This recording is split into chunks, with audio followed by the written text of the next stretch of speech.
Welcome back to EpicAirsoftHD. As promised, we have the G&G F2000 licensed by Cybergun. What licensed by Cybergun means is they take a beautiful G&G product and charge you an extra 100 quid for the licensing on it and put it in an absolutely terrible box that tells you the gun is 530 FPS. I just thought I'd point that out to start. This gun isn't 530 FPS. No one does a chrono test with a 0.12 gram BB. It's ridiculous. I don't understand. And then when we compare like G&G boxes of old, like the 416, they've replaced it with this crappy plastic, like protective. That's not even protective. Like, give us a break. Poor G&G, like forced into something they don't want to do. So anyway, let's get the gun out because that's what we're really interested in. Stop me bashing on Cybergun for ruining nice guns that people make.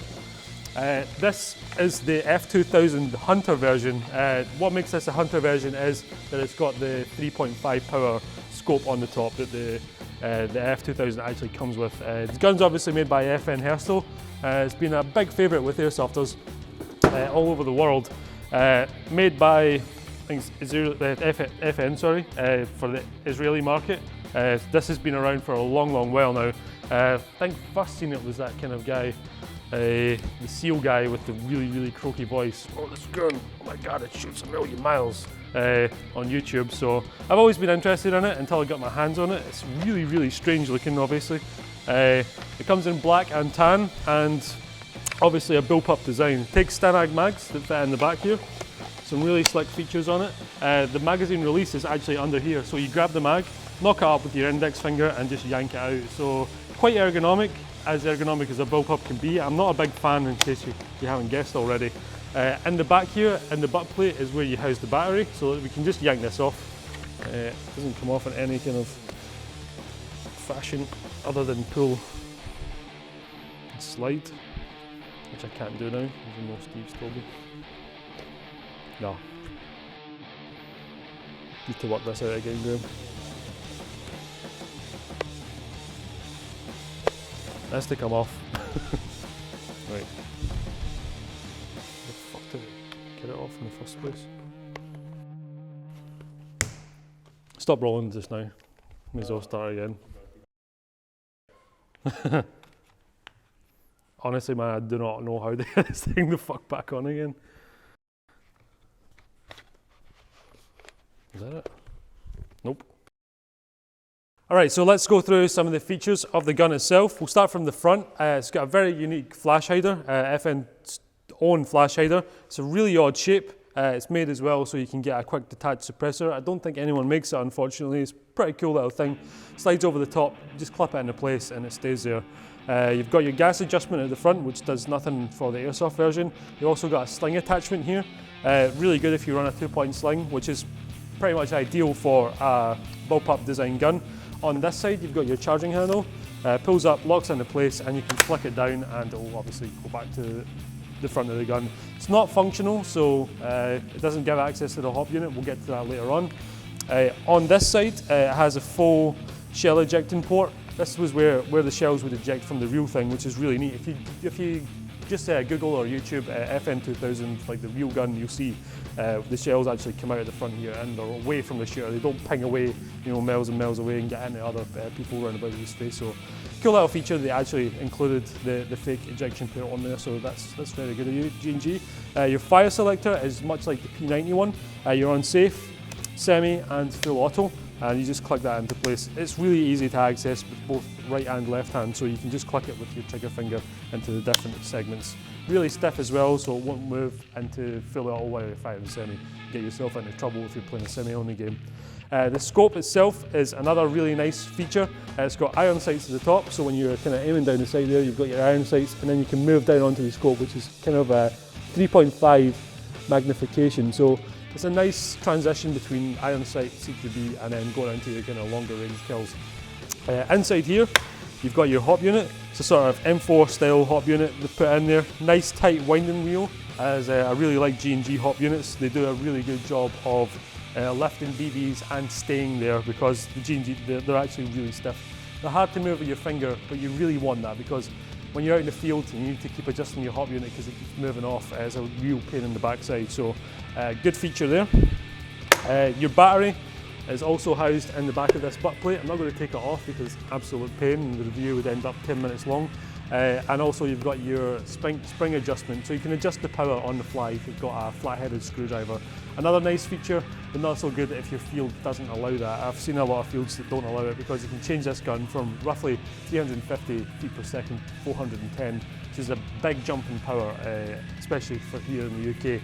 That's great for US though. If you're a US player, you're thinking of picking up this, you're looking for a gun that's good for CQB and for fielding, I guess you can go out and get yourself one of these and you'll be ready to go straight out of the box.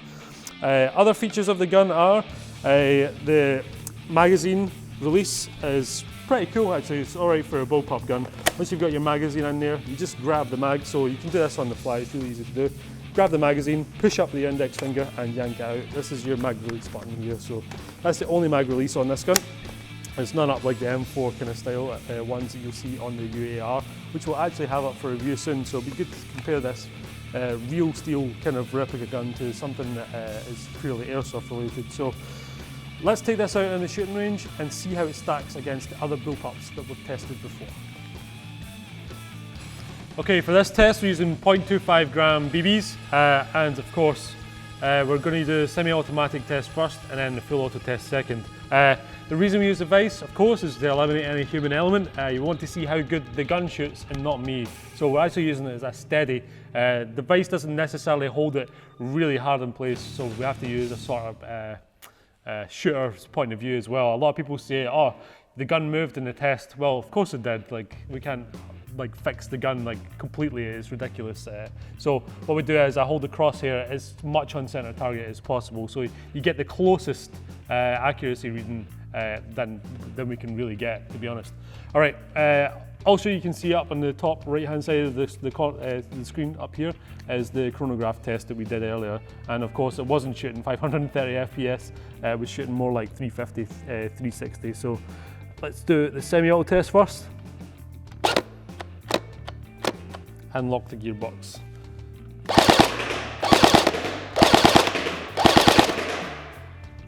Okay, before I show you the target, a bit of an explanation of why we only did one shooting test instead of a semi-auto and full auto. The battery we're using is 7.4 volt 30C lithium polymer battery.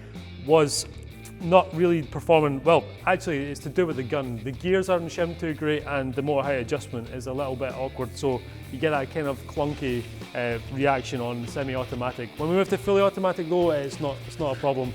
It's quite a common thing with the AGs that lock up in semi-auto if the motor per se isn't really pulling the torque to turn that gearbox round. It doesn't reset all the way, and of course when you pull the semi-automatic again, the piston hasn't reset and it can't really pull it back that little bit away, to slam it forward. So what you need to do is stick it in fully automatic and fire a couple of rounds, and generally gets the piston reset back again. So just an unfortunate thing with the shooting test. We could have spent a lot of time, finding another battery. An 11.1 volt battery would have probably did the business, and that's what kind of battery I would recommend to this gun, to be honest. The internals are nice and solid, and of course you've got a low rate of fire down there, so to bring up the rate of fire and stop that happening on semi-automatic, that's what I would go ahead and do. I would get yourself 11.1 volt, 25C, 30C battery, and it should run absolutely sweet. Fortunately, we don't have one here today to test with, so that's what we're stuck with. Anyway, regardless of that, the gun shot really, really well.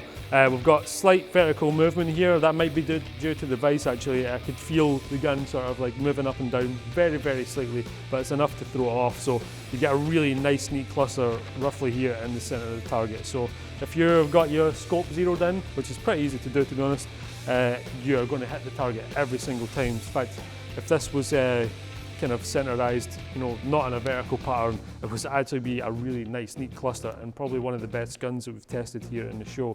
So if you're looking for an F2000, avoid the old JLS kind of nonsense thing and go for a G&G one. It's a very sturdy gun. I'm not a particular fan of it at all, but we got it for review, I guess, and it turned out not to be too bad at all. I don't think I could ever fall in love with it, to be honest. It's a really, really ugly gun in my point of view, but yeah. If you want to pick this gun up, I'll put the links in the description below in Airsoft World. You can pick this up for about £320, £330, which is a lot better than Cyber gun offer this gun for something like ridiculous, like £400. It's just not worth that money to me, to be honest. But if you're paying 320, 330, and definitely worth it. There's also a Res version, replaces this Hunter scope at the top with a long Res along the top there as well. It's a wee bit cheaper, and of course you can get your whatever optic you want to throw on top. I think that's the one I would go for if I ever went to purchase one of these. So guys, check Airsoft World out on Facebook. They do competitions all the time, all that kind of stuff. They also let you know what's coming into stock. They've got some night vision, Enola Gase, smoke grenades coming in. So like them on Facebook so you can see all that stuff. Don't forget to subscribe to us. We do a new gun review every single week, and we'll see you then.